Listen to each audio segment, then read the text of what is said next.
네, 그럼 이번엔 그 19대 총선에 출마한 후보자들의 특징을 한번 자세히 살펴보도록 하겠습니다. 자, 먼저 연령별로 한번 분류를 해봤습니다.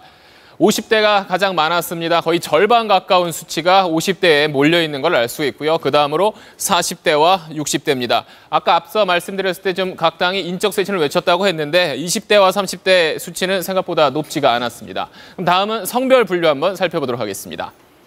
자, 이번에 여야 모두 앞다퉈서 여성 공천 비율을 높이겠다 이렇게 말을 했었는데 막상 뚜껑을 열어보니까 그렇게 비율이 높지 않았습니다. 오히려 지난 18대 총선에 비해서 약 절반 정도 줄어든 수치고요. 남녀 모두 50대야 40대에 많이 몰려있는 걸 알 수 있고요. 하지만 여전히 100명 가운데 86명 정도가 남성 후보였습니다. 아직 기성 정치의 벽은 여성들에겐 높아 보입니다. 네, 그럼 이번에 후보들의 재산 내역 한번 살펴보겠습니다. 전체 후보자들의 평균 재산은 지금 약 18억 원 정도인데 정몽준 후보의 재산이 포함되어 있지 않습니다. 자, 2조 194억 원이나 되는 정 후보의 재산 합치면 전체 후보자 평균은 약 36억 원 정도로 늘어납니다. 이번에 정당별로 한번 살펴보겠습니다. 자, 먼저 새누리당입니다. 약 39억 원, 약 40억 원에 가까운 돈이고요. 그다음에 야당의 한번 평균 재산을 살펴보겠습니다. 민주통합당 11억 원, 통합진보당 3억 5천만 원 정도. 자, 이렇게만 해도 여야의 격차가 꽤 큰데요. 새누리당 정몽준 후보의 재산을 합치면 양측의 격차는 조금 더 뚜렷해집니다. 자, 다음은 어떤 후보가 가장 자산이 많을까요? 새누리당의 정몽준 후보가 조금 전 말씀드렸듯이 가장 자산이 많고 그 정몽준 후보 다음으로 많은 후보가 바로 기업인 출신의 김호연 후보입니다. 2,250억 원이고요. 자, 부채가 많은 후보도 있습니다. 권헌성 후보인데요. 무소속의 권헌성 후보 부채가 11억 원으로 가장 많았습니다. 네, 그럼 이번엔 국회의원 배지를 얼마나 보유하고 있는지, 즉 초선, 재선, 3선 선수에 따라서 한번 분류를 해봤습니다. 먼저 초선에 도전하는 의원입니다. 825명인데요. 새누리당이 민주당에 비해서 조금 더 높은 걸 알 수 있습니다. 아무래도 현역 물갈이율이 새누리당이 한 41% 정도, 민주당보다 높았기 때문에 초선 도전 의원이 좀 더 많습니다. 다음은 재선 도전 의원입니다. 126명인데요. 새누리당이 이 역시 민주당보다는 조금 더 앞서 있습니다. 자, 다음은 3선입니다. 역시 이와는 반대겠죠. 민주당이 41%로 약간 중진 의원들이 그만큼 출사표를 더 많이 던졌다고 볼 수가 있습니다. 자, 다음은 4선 도전 이상. 자, 61명인데요. 새누리당과 민주당이 퍼센테이지가 같습니다. 여기서 최다선에 도전하는 의원들 2명이 있습니다. 자, 새누리당 종로에 출마를 한 홍사덕 후보와 정몽준 후보 각각 현재 6선을 보유하고 있는데요. 이번에 7선에 도전을 합니다.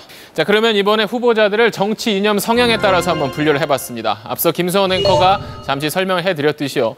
중도 0을 기준으로 해서 정치적 성향이 진보 쪽으로 강하면 1부터 5까지, 또 반대로 보수 성향이 강하면 1부터 5까지 이렇게 분류를 한번 해봤습니다. 자, 예를 들어서요. 이런 질문을 한번 던져봤습니다. 한미 FTA 체결 어떻게 생각하십니까? 가령 1번 불평등 조약이므로 폐기해야 한다. 이러면 진보 성향이 강한 후보로 분류가 됐고요. 반대로 4번 국익을 위해서 원한대로 가야 한다. 이러면 보수 성향이 강한 후보라고 할 수가 있습니다. 네, 그럼 새누리당 후보자들의 한번 이념 성향 지수 평균을 한번 내봤습니다. 중도와 보수 쪽에 많이 몰려 있는데 그래서 이념 성향 지수 평균은 0.7로 나타났습니다. 특히 가장 보수 지수가 강했던 후보가 최종찬 후보입니다. 보수 5로 나타났고요. 그 옆에 남영주갑에 출마한 송영선 후보가 보수 4로 나타났는데요. 그래서 송영선 후보의 말 한번 들어보겠습니다. 보수의 기준은 첫째, 옛날 걸 지키는 거란 뜻이거든요. 그 얘기는 헌법에 명시된 정신에 충실해야 됩니다. 그 차원에서 본다면 저는 저를 가장 보수의 국회의원으로 선택해 준 거에 대해서 저는 명예라고 생각하죠. 다음은 민주통합당의 정치 이념 성향 지수 한번 살펴보겠습니다. 새누리당 쪽보다는 왼쪽으로 많이 이동을 한 걸 볼 수 있죠. 자, 평균 지수는 2.9, 진보 쪽 2.9가 나왔습니다. 이쪽에는 주로 진보 5쪽에 위치한 후보들이 굉장히 많이 있는데요. 송호창 후보 한번 알아보겠습니다. 진보라고 하는 것은 시대의 흐름에 앞서간다고 하는 거고 시민들이 생각하는 거 요구를 잘 반영한다는 얘기이기 때문에 아주 고맙고 반갑게 생각합니다.